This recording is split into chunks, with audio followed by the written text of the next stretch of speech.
Let's start our program today. So, as always, on Thursdays, myself, Alexander Fridman, and the company WAPI, we prepare for you a wonderful webinar. And today our guest is Orion Avidan. She is an expert in inventory, and our topic today will be inventory ecom management. It is a very, very crucial question. It is about logistics, and you know that WAPI is helping you with fulfillment, deliveries, and logistics all over the Europe.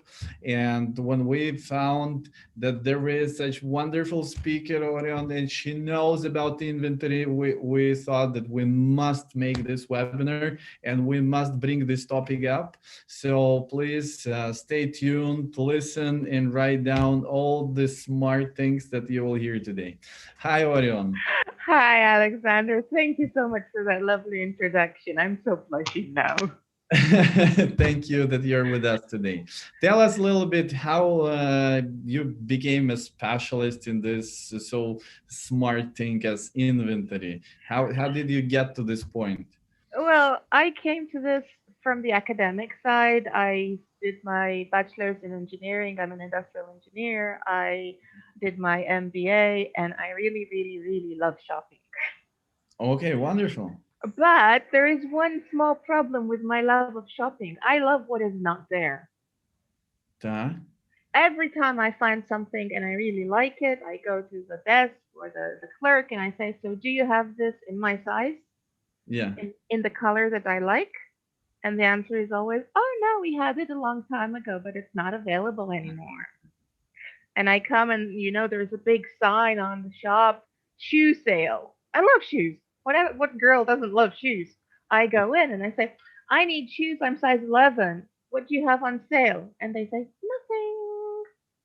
Size 11, you buy paid full price." And do you think it is because of the inventory or it is because of oh, marketing? I of think the course answer it is, I think this is the same answer for everybody. is. It Yes, doesn't matter what yes, size yes, yes, yes, yes. So we were at an event for one of my sons a while ago, and he was in boarding school. The kitchen for the boarding school arranged for cookies. And Okay. somebody behind me, one of the teenagers, was shouting, "What's good?" And somebody else, I didn't see anybody, so I don't know who it was, answered, "What's good is gone." Okay. And that is the pattern that you will always see. The, What's good is gone. It the means like best it's good. sellers, Yeah, the best there. sellers sell out. What's Okay. good is gone. What Okay. people really want is not available. And then you find yourself struggling with the market Yeah. because you want to sell things they don't want to buy. Mm. And I have had this same conversation with so many retailers on e-commerce and off e-commerce where they say, I say, "But you stock out of stuff." I say, "Oh, it's no problem. I've got other things that are parallel." Yeah, right. Like if I like purple, I will buy the green dress because it's in my size And at you know full what they'll price. do? The next, you first buy the green one. You wanted the purple one. You buy the green one because there is no purple. And then in a month's time, they will bring the purple one and you'll have to buy it for the second time. No, I won't. Now I won't buy it. Now I'm not only am I angry with that retailer, I'm double angry with him. I've got a dress that I paid a nice sum of money for that I don't like, so I don't wear. And they have the dress that I want and I would have worn, but I can't buy it anymore because I don't have the money. Yeah, that's not good. No, no, So no, no. how to solve it? Tell us how to solve all this complicated task. Okay, so can I share my screen with you? Yes, of course. So here's my presentation. Let's see that it shares. Can you see it? Yes. Perfect. Increasing cash flow and profits through inventory balancing for e-commerce. Yes, even if your can't speak today. Even if your forecasting is off, and what do I mean by off? It's not correct. Guys, let me put it straight out to you. Your forecast is wrong. It's never going to be a real prediction because life is going to do what life does. It's going to do corona. It's going to do Me Too. It's going to do weather. It's going to do a ton of stuff that will make your forecasting off. But Maybe on an but average still, it's correct, but per item it's going to be off. but still, university teaches us to do the forecasting. Well, they have to teach you something. Okay. Look, a good university in a good university they will teach you how to do it. It's a technique we need and we do use it. But you also have to understand its shortcomings and its capabilities. Forecasting is pretty good for weather for several reasons. And I'll do this really, really quickly because it confuses us. How can weather.com tell me tomorrow at 6 p.m. it's going to rain and tomorrow at 6 p.m. it rains? But I can't predict how many genes with the star pattern do I need on the month of May versus how many genes with the unicorn pattern in the month of May. Well, there are two big differences between weather forecasting and genes forecasting or any other retail forecasting. The first one is that when we forecast the weather, we use uh, independent variables. The wind speed, the air pressure, the humidity, basically nothing we as human beings do changes those more than a promille of a percent. Mm-hmm. So the variables we put into our forecast in order to forecast the result we want, the weather, are independent Mm-hmm. variables. And the other thing is we don't forecast the weather for 9 months down the line. We want to know what's going to happen tomorrow or at most if we're traveling 10 days from now. So the two things are different. In retail, on the other hand, we want to forecast demand, which is an independent variable, but we're using dependent variables. We're using actual sales. And sales are dependent on said demand and on our supply. Mm-hmm. And the other thing is, we don't care what's going to sell tomorrow. We want to know what was going to sell 3, 6, 9 months down the line Yeah. because we need to order it, we need to ship it, etc. Now, what your statistics teacher should have told you when they taught you forecasting is that the more you go out into the future with your forecast, the bigger the variability is going to be. So when you're talking about a 6 month forecast Yeah. for a very granular piece of data, it's not how many genes of all types am I going to sell in May. That might be a good forecast. How many genes of size 42 with the star embellishments? That is extremely granular. And with so much time going on, so much variability adding up, you might get an answer that is plus minus 100%. Mm-hmm. So you can't forecast. It doesn't mean that we won't. It doesn't mean that we shouldn't. It means that we need to manage differently. Manage from the point of view of the Now it forecast is a now first it is guess. now, yeah, now it is very scary, and I hope that during the presentation you will show us some tips and life hacks how and everybody will understand that this task there is possibilities to solve it. Oh, there definitely is. This um, presentation is going to start from the very beginning, Hmm. but we will get to it. We will touch on it.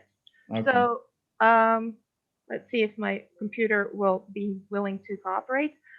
So I am going to talk very quickly about what is inventory. One thing I've learned through my studies after university is that we tend to get our uh, definitions wrong. So we all talk about the same words, but if you drill down, you realize that we talked about two different things. So I'm very, very into definitions, always making sure that we are all talking about the same thing. Yeah.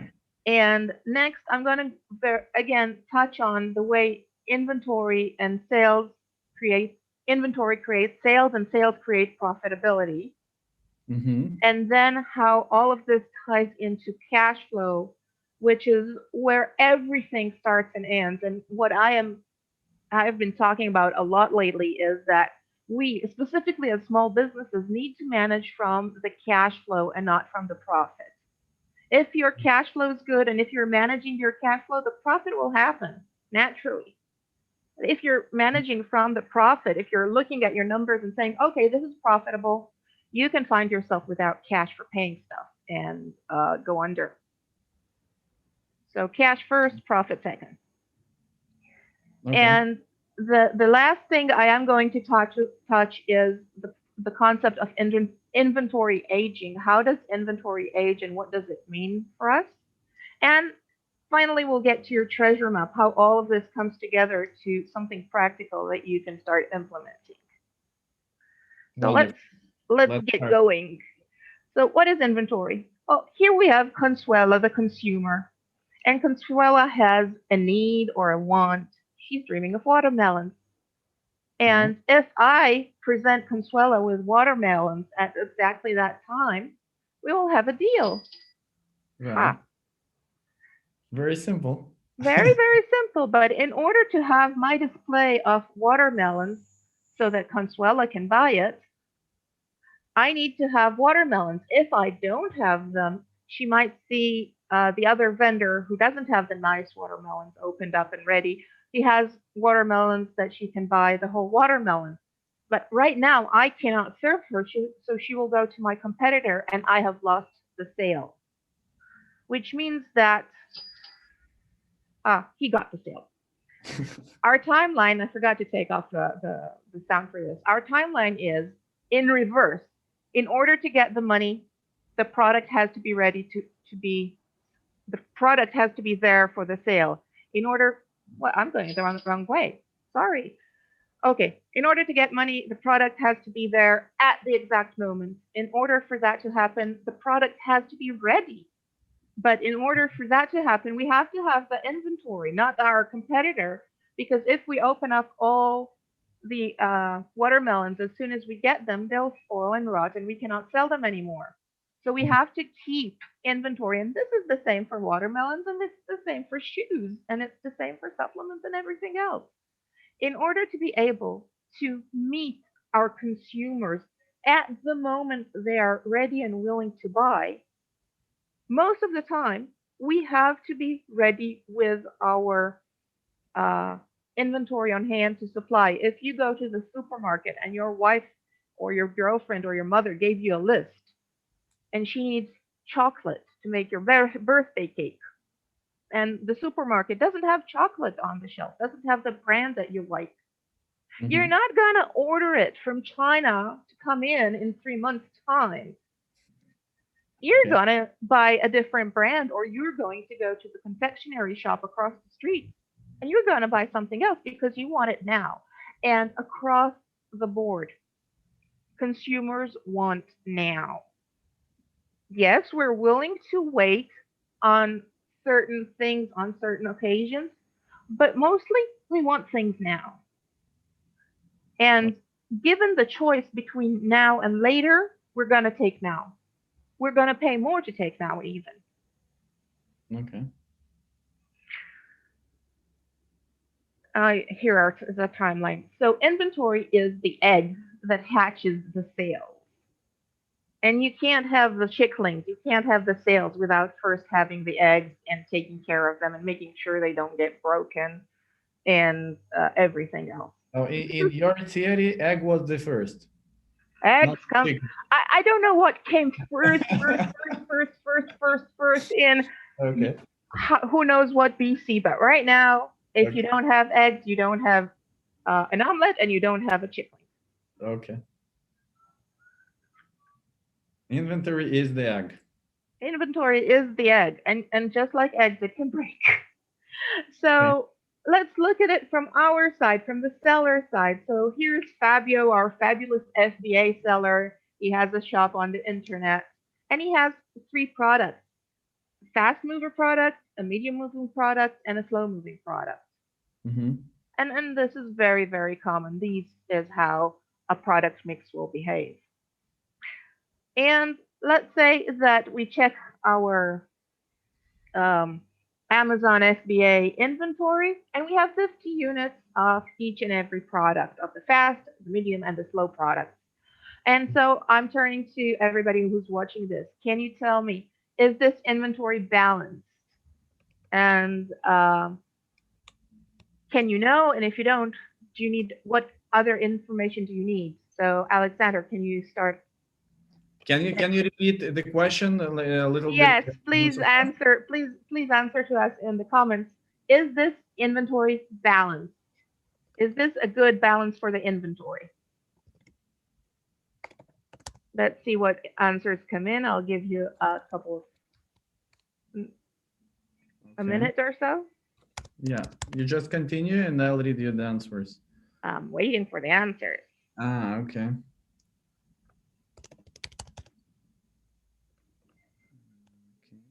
Are we getting answers? 1 second. One other person is typing.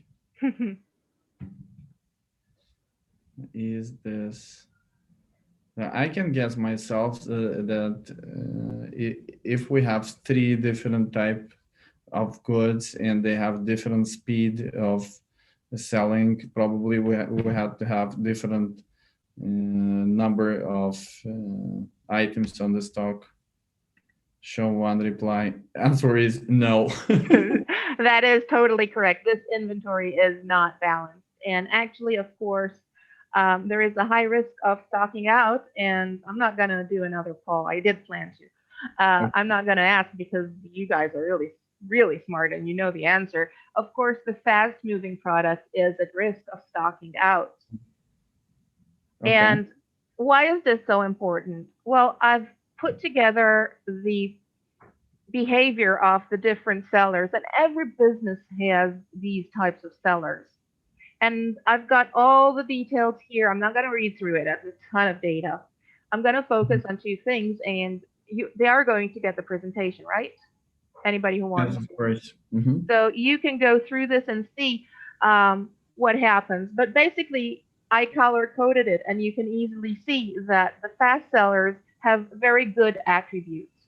And the important thing to notice is that for retail, and I've seen this in brick and mortar, in department stores, I've seen this in e-commerce, 10% of your SKUs, of your product offerings are going to create 80 to 90% of your sales. This is, if you know the Pareto distribution, the Pareto principle, this is the same principle. It's just more skewed. It's even more extreme. The median sellers, there's going to be approximately 40% of your product mix. They only account for about 8% of the sales. Wait, so the first line, percent of SKUs, what do you mean? From all the line of SKUs? Yeah, so if I have 10 different products, yeah, because of color variation, size variation, design variation, whatever it is, one of that product is going to sell about 90%. Now, with 10 products, it's not going to be this acute, but in 100 products, the top 10 products are going to bring in about 90% of your sales dollars. The next 40 products are going to bring in about 8%. And the bottom 50% of the products, of the different product offerings, are going to bring in 2% of the sales. So basically, they're doing nothing. And this is a very common distribution.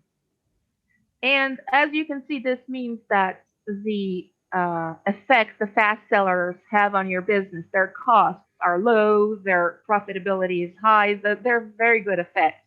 And the effects the slow movers have is quite negative. But what I wanted to talk about is stocking out. What happens when we don't have this product, when Consuela wants our watermelon and Fabio doesn't have it? The damage on your profitability, on your profits, on your cash flow from stocking out on a fast seller is huge. because this is 90% of your sales. You can't sell a part of it now. Let's say we're back to the 100 SKUs example, Mm-hmm. and not that it's true. Let's say the distribution between those 10 top items is uh, flat. It's not. One of them will make if I have 100 units, they will behave like that. If I zoom into my top 10 units, they will also behave like that. But let's assume they're pretty even between them. If I stock out on one of them, I lose 9% of my sales. Yeah. That's more than all the sales of the median sellers, just from one item, one Mm-hmm. SKU. Whereas with the slow movers, if you stock out on them, and that's a big if, you usually do not stock out of them. You have to pay somebody to take them off your hands practically. Mm-hmm. Then I say good riddance. Don't buy them again. Don't buy. Okay. So it's better not to get out of stock on the fast sellers. It's crucial Okay. because here's the thing. Those are things that people want to buy. You've already invested X amount of money in creating demand. Mm-hmm. If that demand now meets what they want to buy, you will have sales at that level of spending. And once you have balanced this, you Mm-hmm. will have more and more sales at the same level of spending. So you're actually going to grow your profit. If you're in the fighting area where you have to convince your customers to buy, and we'll talk about this in a very short second, um, you're going to have to invest more and more money to bring in the same level of sales, and this will reduce your profitability. This will limit your profitability. The place where you can grow and grow profits and grow profitability is with the fast sellers. That's why they're so important. Okay. And so here we are, exactly where I said we'll be. So, We're in the meeting place between Fabio and Consuela. So Consuela wants the blue package, which my guess is the fast runner. mm-hmm. But Fabio only has the other types. Mm-hmm. So Consuela doesn't want to buy. But Fabio has to sell. He needs money to pay the rent this month. So he puts his products on sale. But she's not convinced. So what can he do? He'll make the sale bigger. Nah, still not doing it for her. What will he do then? He'll make the sale even bigger. Finally, she the value that she finds in the items that she didn't really want, the value is a good fit to the price. Yeah. Whereas if we had the blue line, the blue box, the value was much, much higher and she would have paid the much, much higher price. Yeah. And this is a pattern you see repeating itself on and offline. And I hear a lot of claims that consumers are becoming more and more price sensitive. I have to say that when I then drill in and talk to the sellers, talk to the retailers about the patterns, Mm-hmm. I find this is not true. The consumers aren't more price sensitive. Your They the understanding of the market is incorrect. You ran out of your good sellers, and now the consumers don't want to pay full price for stuff they don't really want. consumers just need the different product. They need their product they want. They want the rainbow, they need the rainbow. They want the unicorn, they need the unicorn. And when they Whatever it find is. the unicorn, they are ready to pay any price for it. Yes. Um, I'll tell you a little story that's I call it an old Irish tale that I made up myself. Okay. You go to the doctor and the doctor says, Alexander, I'm sorry to tell you, you are very, very, very sick. The only thing that will help you is the unicorn tears. Okay. But I don't know where to buy them. How It's can I not in the find pharmacy. How can you find them? Where do you go? it? Where do we go when we can't find anything? Amazon. Amazon or Google. Well, Amazon doesn't know either, but Google finds you the wickedwitch.com website Okay. where you can buy unicorn tears. And that website is the nightmare of all e-commerce website designers. Okay. A bazillion clicks, and they want all your information, and it's definitely not HTTPS. It's crap security. Everything is wrong. What are you going to do? I'm going to do everything to buy the unicorn tears. Exactly. You It will doesn't pay. matter what is the website and how difficult it will take me to buy Yes. them, but I'll buy them. Yes. Now, a bag or shoes or the bait for your fishing trip, they're not unicorn tears. They're not going to save your life. But we all have desires and tastes, and what fits us. When something is a good fit, a good value for us, we're Mm-hmm. not going to look at the price too much because we're enjoying the process, Right. because we're getting what we want. And that means we're getting an emotional benefit out of it as well. And then the childish mind of ours goes really excited and we buy. We don't think anything. The parent from the back of the head doesn't get in on the deal. Yeah. Whereas when we go through this process of price reduction, price reduction, price reduction, Consuela, our consumer, is going to be very logical about it. She's going to be very grown up about it. Mm-hmm. And it's going to make the sale very, very hard and less profitable. So both sides are losing. Right. Consuelo doesn't get her product, and our, I don't remember his name, seller doesn't Fabio, earn the money. fabulous seller, Fabio doesn't earn money and don't have money for rent. right? So how Uh, inventory will help him? yes. But before we can help him, we have to understand where does this problem come from. Okay. And the next, which leads us to the next subject with us, which is how do inventory and cash flow interact. So I've Mhm. created a little graph for us. Yeah. We have the timeline and the zero line in the middle. Mm-hmm. And in the red below the zero line is the money we pay out, and in the green is the money we're going to receive from Amazon or from our Mm-hmm. other payment providers.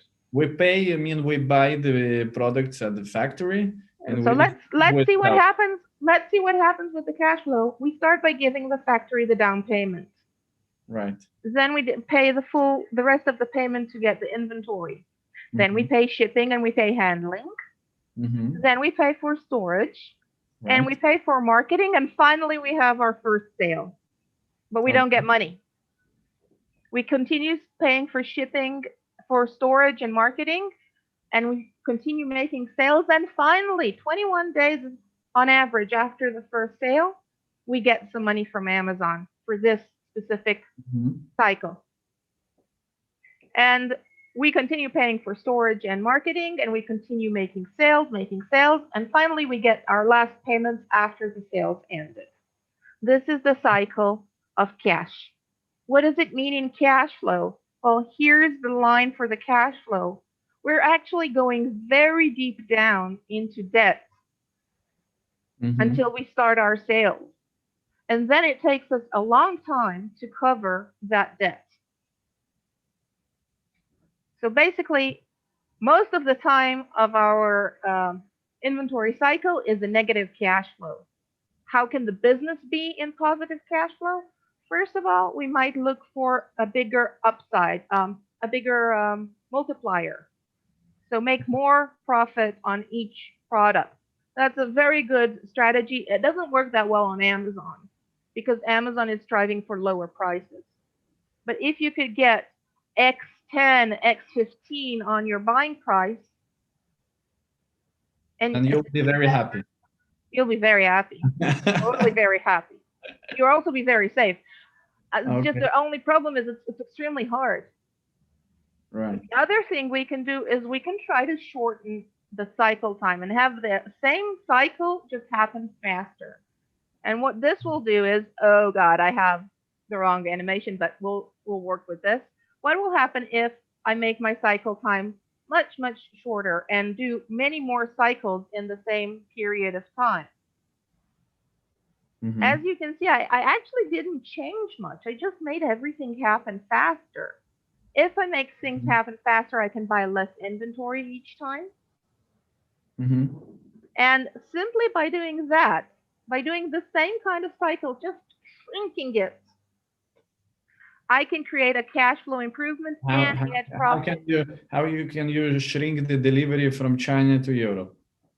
Or how can you shrink the delivery to the clients? Or how can you shrink the time for production of the goods? Oh, there's a lot I can do there. First of Okay. all, one thing I want to show you here is that maybe buying the cheapest, so going to China and Bangladesh to buy the cheapest unit price isn't the most profitable way to go. Maybe if you buy next door and you have a faster shipping time, you're actually going to make much more profit.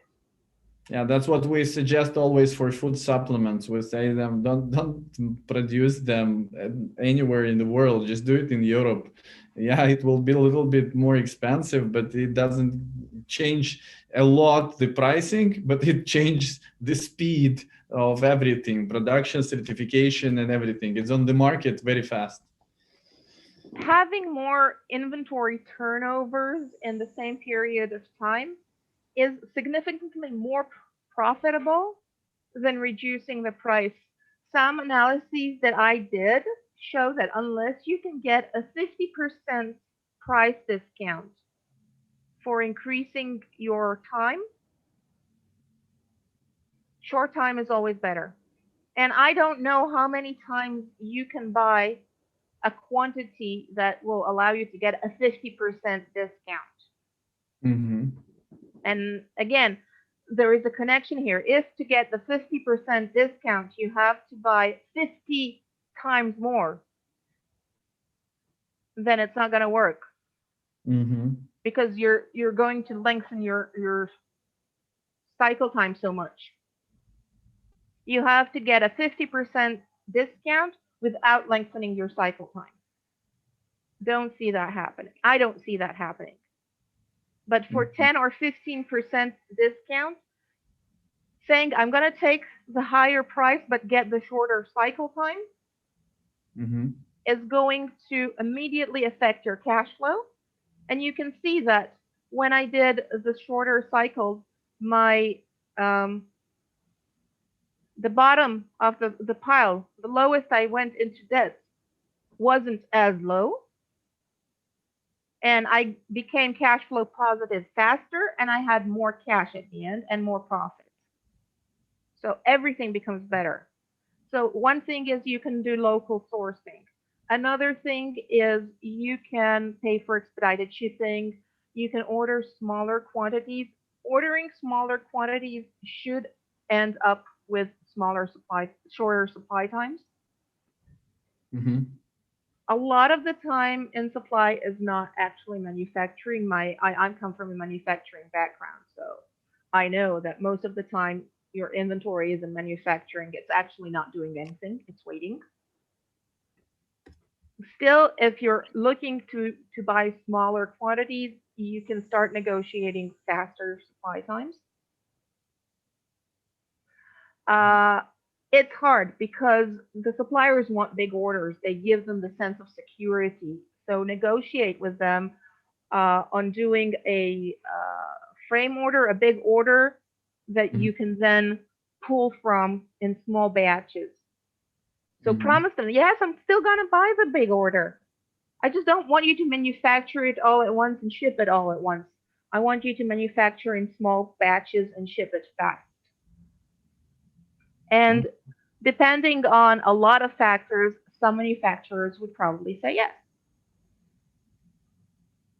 Another thing you can do, even if you don't shrink anything time wise in your unit cycle, so one order will take 120, 130 days to manufacture and ship and get Mm-hmm. processed into Amazon. just by reducing the amount you order each time and ordering more frequently, you will eventually get to the upper graph. But usually, when you start doing the logistics in more smaller volume, your prices grow. Yes, they do. But as I told you, if the difference is less than 50%, the value of time is more significant than the value of money. If the difference on costs of production of the goods and logistics grows less than 50%, but the time shrinks at what percentage?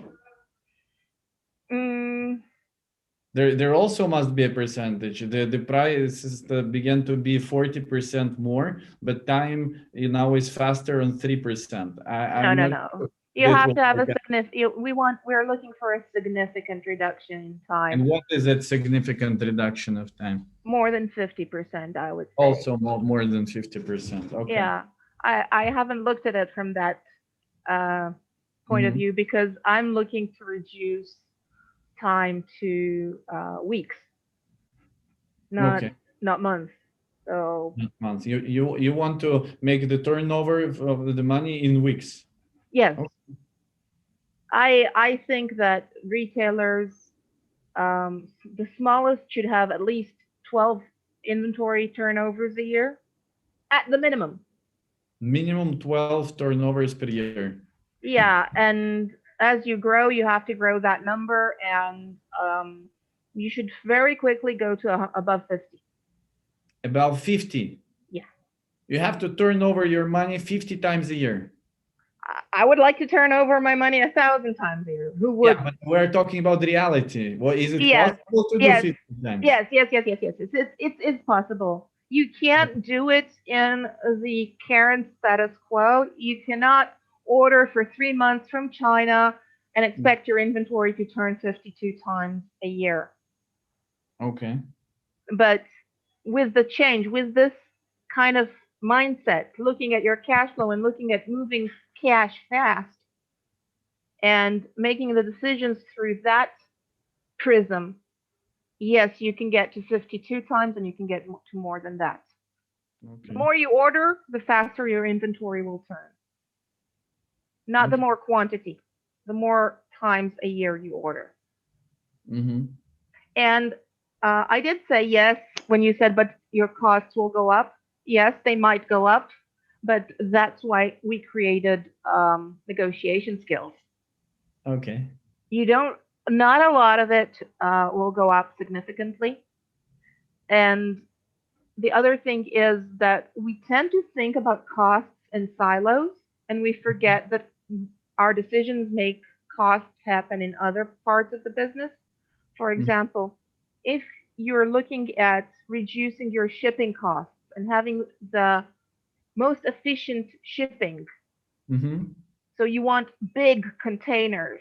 Right. Because a 40-foot container costs less than 2 20-foot containers. Then add on the extra storage for that second 20-foot container, because I bought enough for twice the time. So I have to pay storage for 1x time for all the inventory that could have come in the second shipping container. Am I clear, or only to myself? Yes. Everything is very clear. So if you say I can bring in a 40-foot container and it costs me X amount of dollars, but I also have to pay the full time frame of a 20-foot container selling out for half of that container. That is an extra cost, a amount of dollars. I have done the break even, and I have found that it usually means that for saving the cost of the delta between the delta between two 20-foot containers and one 40-foot container is less significantly less than the storage on half of that container, Right. of the big container. Now, You will lose money on storage. you lose the money on the storage. Now, if you're only looking at the shipping cost, Yeah. then your profit is going to go down, which is why I say you look for cash flow and you look for profit. I don't really care about the local cost. Local costs. Whoa, whoa, whoa, whoa. Do you hear me good? Yeah. A local cost means that I'm only looking at the cost of a 20-foot container versus a 40-foot container, Okay. or two 20s versus 140. That's a local optima. I'm going to go with the cheaper option of these two without looking at the bigger picture that says that then I'm going to pay 2 times more for storage. Right. And if your storage is negligible, then it's a different story for if you're storing oversized items. So this is a disclaimer I always remember to put in somewhere. Everything I say is correct until we do the numbers. If the numbers Until we say do the numbers. the specific numbers, if you do your calculations and you find that producing in Europe is 3 times as expensive as producing in China, and Yeah. storage is this amount, you do all the numbers and you add it up and you get to a cash flow number and a profit number. And that's where you make the decision. This is almost always correct, all of what I'm saying. It is correct on average, just like our forecast, but Yeah. specifically on your specific products, price points, channels, time of year, it might be different. And I never fight with the Check the numbers. numbers. Check your numbers. Always. Practice is different from theory. You have to check the numbers. Yeah. But the important thing that I want people to come out with today is that the numbers is not just the local optima of this one is cheaper than that one. The numbers are always in the bottom line. Look at your profit and look at your cash flow. If, again, this is what I'm trying to say. If I can pay $20 more and make $400 more, I'm going to pay $20 more. Right. Why should I save $20 and be $380 poorer? You're very smart. That's the right decision. We've got a few questions. Okay, so can I ask you, or we will do the presentation and then I'll read the questions? How do you want? Okay, let's start and do some questions. What would be the minimal percentage threshold till which I can let my inventory run out? 50%, 40%, and then when should we think of buying, making a new order? At what timeline? Okay, so replenishment. Yes. Inventory replenishment decisions are based on your specific profile. If I have a supplier that is next door to me and is a good supplier, whenever I call him, 2 days later I get whatever I want, I can have a lot less inventory and run very close to the bottom line than if I'm buying from China a special product that is produced for me and they have zero stock until I order. And now I have, 3 months of production time and 2 months of shipping time on sea.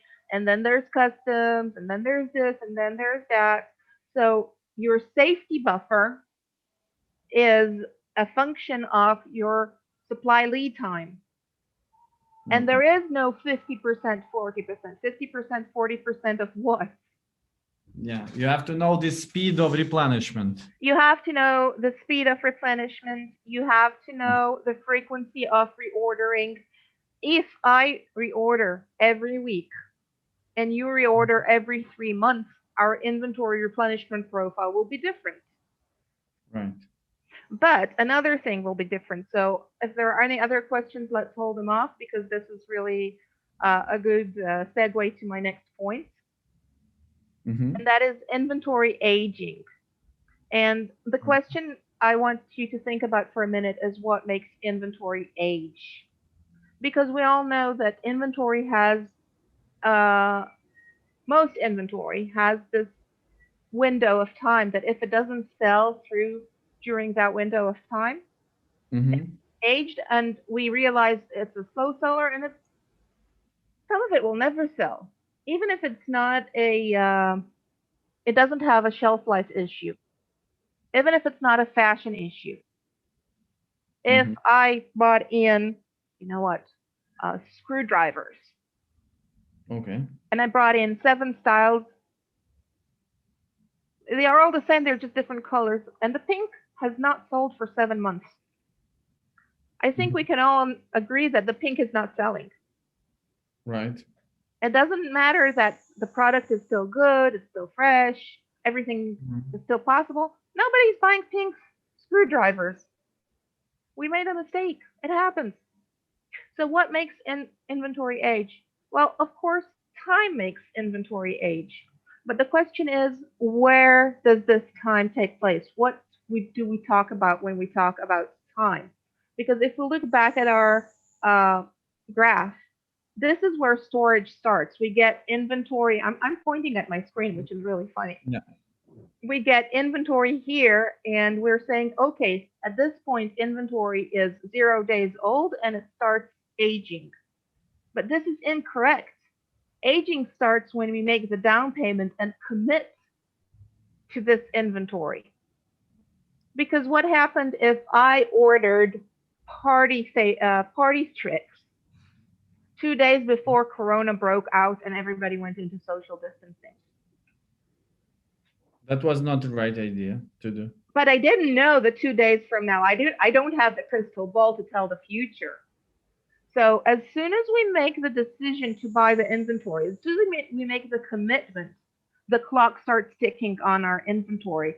Things can happen during this time between the down payment and the shipping arriving and storage beginning. You mean the aging, the starts not the aging of the product itself, starts the process of aging of the demand on this product, right? The inventory, yes, you're correct. The demand can change in any day after you make the order. Yes, you're correct. The inventory age in your books will be from the day that inventory arrived in your, Mhm. storage. But the inventory age in the demand side, the way the market looks at your inventory, Mhm. can happen at any time. So the bigger the decision, because inventory, our decision starts aging here, Yeah. the bigger our decision is at the down payment, the bigger our risk of something aging and never selling or not selling good enough. Mhm. Okay. And this exactly ties into your question about replenishment, and to the model that says the smallest decision possible at the fastest frequency. Okay. Any tips on aging? How people should uh, work out with like any life hacks about goods aging? What to do with it? Well, we said there are 3 types of inventory: fast movers, medium movers, and slow movers. Yeah. The first tip I have for this is, do not argue with the market. If the market says they don't want something, they don't want it. Mm-hmm. The second thing is, don't fall in love with your inventory. Cut your losses, cut them fast, and cut them ruthlessly. If you Mm-hmm. have decided that an item is slow moving, really slow moving, you're better off burning it, trashing it, donating it for zero Yeah. cost, for zero profit, than holding it, because it's eating up money, it's eating up space, it's eating up attention. Mm-hmm. So it's totally steering your business in the wrong direction. So be very, very emotionless about that. Okay. And the last thing is what I keep saying is, smaller decisions faster. Smaller money means you can commit less money. You can do quicker, faster tests. If you Mhm. have to buy for 3 months, you can't do a test. The test is going to take 6 weeks, 8 weeks, and then you're going to have to wait 3 months. By the time the inventory comes in, the test is totally irrelevant. If you can get everything moving faster, Yeah. and don't be afraid to pay for that. So Look at the focus. profit. It must sound like focus on fast inventory, on fast moving inventory. Focus your business on fast moving inventory, right? Of course, if we could do that, everybody would be very, very happy. I just want to make one thing clear. I'm not talking about the equivalent of fast fashion. Mm-hmm. Fast fashion is uh, originally was defined as items that are sewn very, very quick, put together very, very quickly at uh, lower quality. So we're Yeah. uh, compensating for the need for speed by reducing the Cost on quantity production. and sold very cheaply and constantly changing. We're not talking about this because Mm-hmm. a fast mover is the complete opposite of a fast fashion. People want it and they will buy it over time again and again. Mm-hmm. Okay. So Understood. the Let's idea is go. not Let's to, go. Let's go further because we've got yeah. about 7, 8 minutes to finish. Okay, so what this leads us to is basically to the treasure map. My tips for you, what can you do? Yeah. The first thing is to map your inventory time and money investments. Not just look at the money side of things. Understand your timing as well. So you can create a profit calculation and you can create your cash flow model and understand a cash flow model is critical to know when are you going to need cash, are you going to be able to serve all your commitments, etc. And the Mm-hmm. fact that you're going to make a profit on an order doesn't promise you a positive cash flow. We just saw that. A lot of the life cycle of an order is negative cash flow. If Yeah. you don't have the pockets for that, at least know it. Yeah. Okay. And how to map your inventory? Like small example, for example. What we did, what we showed is the beginning of the mapping. Understand when are you going to pay for each thing? When are you going to get paid for Now, each thing? you mean the chart with the Yes, timing this and is with the one cash flow map? this Okay. this is the first Mhm. part of the mapping we do. The second part of the mapping we do Okay. is okay, what do you have on hand now? Is it fast, medium, or slow? Do you have enough, too much of each of those? How are you Mhm. going to handle that? Okay. Um, Everything you measure, I've said that several times, comes from a profit perspective. It's not just the money, it's not just the time, it's the profit, which is where those two meet. And Mhm. looking always at your profit means, sorry, you can choose what you want to save. Is it better to save time on this order? Is it better to save time in this situation? Or should we go on the cheaper option? Should we save money right now? And again, having your cash flow model means you can make it a very wise decision. Sometimes you just don't have the cash. You're better off selling stuff at a big discount and get the cash so you can have breathing air for another week, two, three until things work out. Yeah. And that's the correct decision. It's not always the profitability. Mhm. And finally, when we said that, increase profitability by stocking the correct items. And I know how annoying I sound because you always wanted to have the correct items. Yeah. And you do need a system and you do need a change of mindset in order to have the correct items all the time. Once you do, you can sell more for more and grow your business significantly. Now, So the how to change the mindset? well, it's not as easy as listening to me gives out 3 tips. And I do have a course, a 30-day challenge where we go through your data bit by bit, day by day, and build all your models and look for where you're losing money on Amazon, where your Amazon is bleeding you, where your inventory is bleeding you. And so we reap that cash back into your business So and we create. you work personally with sellers on the day basis, and you analyze how they are making the new replenishment orders and the new orders, and you help them to analyze what are the fast moving items, everything Yes, what I do that. I do that. Yes, in the I do that. 30 days time, you will change, you'll help them to change their mindset. Am I right? In 30 days time, we'll have all the financial understanding to change the mindset, and then they can decide if they want to go to the operational level where we actually do the replenishment, where we actually have the systems to have mostly the fast runners. We know I never stock out Absolutely. on them, and start creating the flywheel for new products so that we can bring the head up and cut the tail. That's great. Absolutely. So, But the first any thing is negative tips like don't do this, don't do this?